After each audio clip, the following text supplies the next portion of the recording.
that supermarine effort, achieved in a remarkably short space. Twice the power of the original.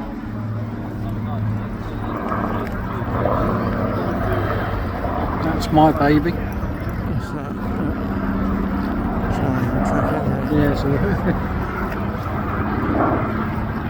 The Griffin D engine itself was designed at a surprisingly earlier stage as Joe Smith took on the team at Supermarine, adapting it mainly to get an engine capable of generating good power at low altitudes.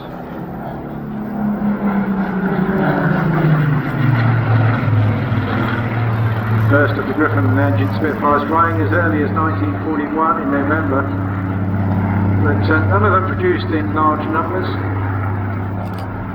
This one, as I mentioned, a batch of just 79 built in Southampton.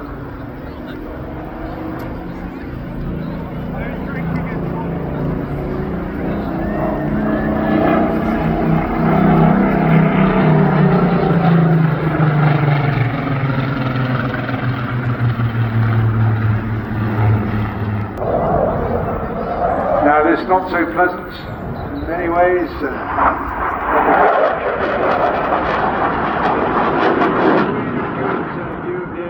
Pushing against himself there, fighting the impacts of blood pushing up into his head. Very, very uncomfortable. Putting on the positive G though, coming out of this top of the climb, all a lot more comfortable. Don't forget all the pilots of the squadron. Of course, his main job is training the next generation of pilots for the Royal Air Force frontline. He himself done many tours in the Middle East on Off-Shader in Iraq. Just making sure that the aircraft does not depart from normal flight, i.e. that the flow over the wing maintains stable flight. Shortly kicking those burners again and power on.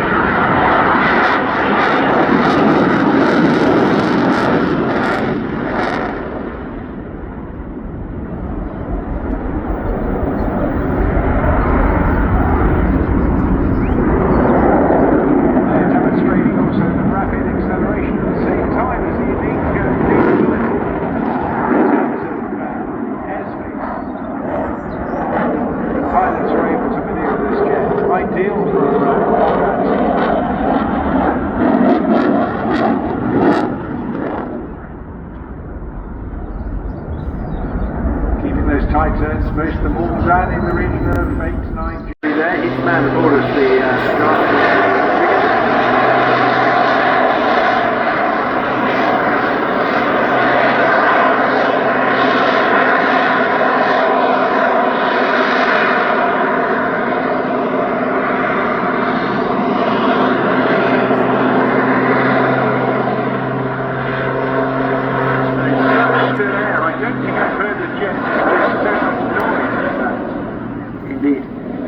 It's a very complex aircraft. There's 3 tanks on board.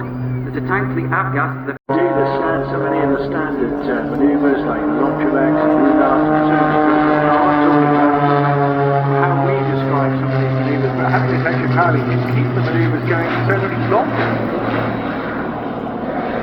Indeed, many aircraft can do aerobatic manoeuvres in descent. Richard can do aerobatic manoeuvres in ascent. Yeah, you need a lot of energy to get up there, but when you've got those 2 little jets on the side, well, you just keep going upwards. Fantastic stuff. But this aircraft is brought to you, the crowds here today. We wanted to bring something unique, something that the crowds and audience deserve to see, which have not been seen before. So Richard spent 4 years developing this absolutely unique aircraft that the audience is here to see today.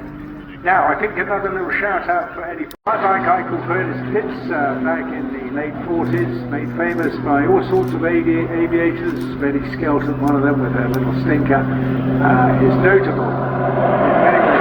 Loving that, just kicking it over, not a salto, but a complete sort of pinwheel manoeuvre there, spinning it on its side. Absolutely terrific flying.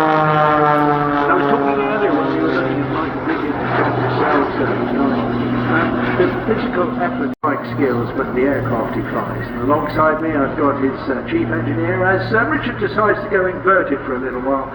Colin, tell me a little bit more about this extraordinary aircraft. It's a standard SQS. It's normally a two-seater, but there's no room for a passenger on this aircraft. In the front seat, we have got extra fuel tanks, a smoke tank, and also a tank for the jet turbine fuel. And then indeed, there are two jet turbines, AMT turbine engines, giving 350 pounds of thrust each. With the combined thrust from the propeller engine, we have more thrust than the aircraft weighs.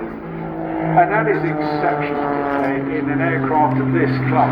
And yes, listen to that roar coming in now as he literally pushes all the throttles forward.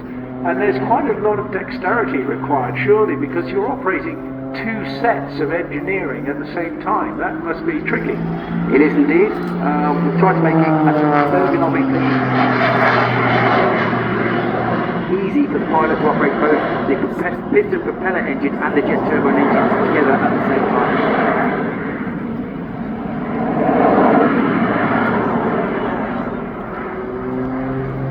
Just earlier we actually driving it in and squaring off the top of that climb. And that is Michael just taking a break now. A very flat sky, very flat air.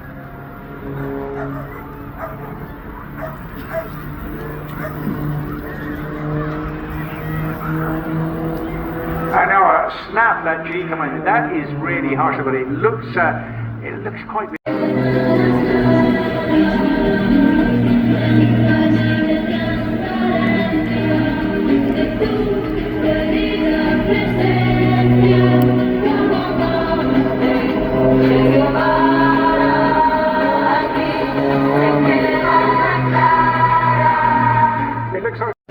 And involved in a bit of Spitfire flying as well. Sounds like the ideal life in many ways, doesn't it? Absolutely superb getting your hands on this.